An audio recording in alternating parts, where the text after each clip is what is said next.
अब देख रहे हैं लेटेस्ट कानपुर न्यूज।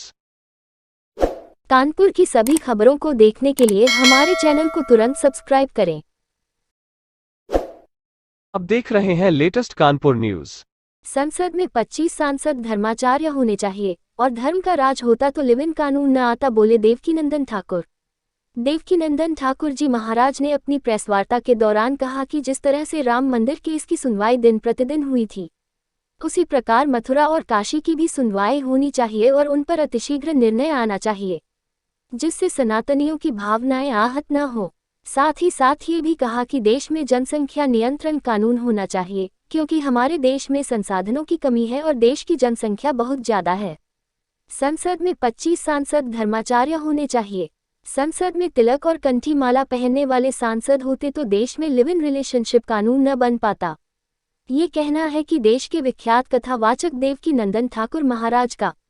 वे कानपुर में प्रेस कॉन्फ्रेंस कह रहे थे। राम मंदिर के लिए आपने अगुवाई की, राम मंदिर बना, गंगा के लिए आपने कानपुर से यात्रा निकाली, वो सफल रही। क्या मथुरा के लिए भी कोई पदयात्रा होगी?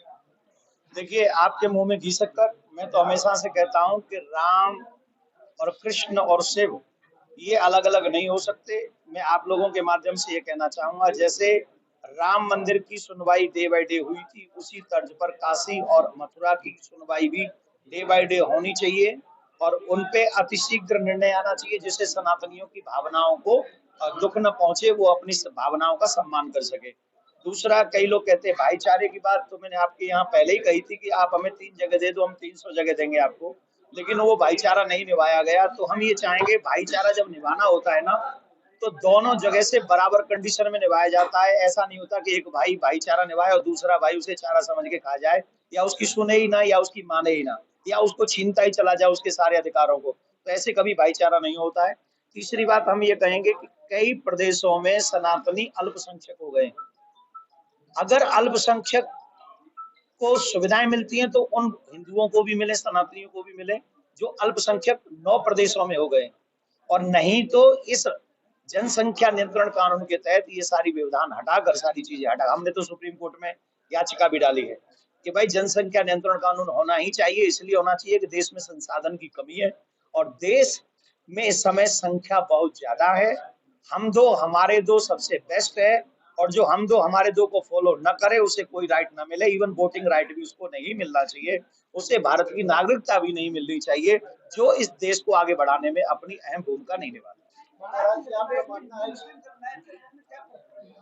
कहाँ चल रहा है हिंदू मुस्लिम? कन्हैया लाल का सर काटा जा रहा है, कहाँ हिंदू मुस्लिम चल रहा है? आप देखिए ना, दो भाई जब घर में रहते हैं तो भाई भाई में भी लड़ाई होती है। ये तो भारत की छवि खराब करने के लिए हिंदू मुस्लिम करते हैं। लेकिन हम एक बात कहते हैं, अगर भाईचारा निभे तो दोनों तरफ से निभे, नहीं तो वो अपना धर्म फॉलो करें, हम अपना धर्म फॉलो करें, संविधान का सब पालन करें, कानून सबके लिए एक जैसा होना चाहिए। कानून दो नहीं हो सकते, बिल्कुल भी नहीं हो सकते। जो कानून हम सनातनी फॉलो कर रहे हैं वही कानून सभी लोगों को फॉलो करना चाहिए।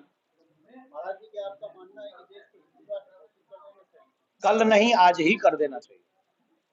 हिंदू राष्ट्र अगर ये घोषित हो गया तो मानवता बची रहेगी, और अगर हिंदू राष्ट्र घोषित नहीं हुआ तो मैं ये गारंटी से कह सकता हूँ ये देश भी ज्यादा समय तक इस संस्कारों में नहीं पलेगा। फिर न जाने कौन कौन सी लोग आएंगे। इससे पूर्व में हुआ है, हमारे तिलक मिटाए गए थे, हमारी तलवारों से गर्दन काटी गई थी, हमारे यज्ञ, ये इतिहास है, इसे आप भुला नहीं सकते। आपके साथ ही हम नहीं गए थे किसी की कंट्री को छीनने के लिए। सब्सक्राइब करें हमारे लेटेस्ट कानपुर न्यूज चैनल को और बेल आइकन दबाना ना भूलें।